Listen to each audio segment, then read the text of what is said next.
Müsimiz xotolarni er taşıydımdiki deyman. Qatdi yosh ko'ymamdiki deyman. Ey şu xotolar kim o'roqlanujma. Mush erim o'roqlagan yoqqa meni bag'riga to'lib besib, ay shu ish qilib burum o'roqlab boqqan.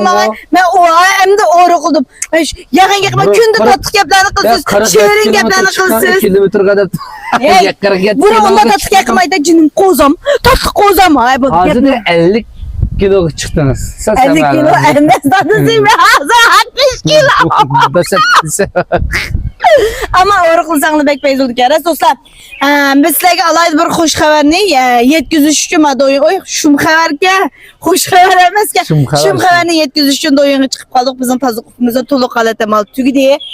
Bu da qitimqi mailimiz balkim 15-20 kundan keyin kelib qoldi. Shuni zakaz bergan do'stlar saqlanglar. Endi deydim.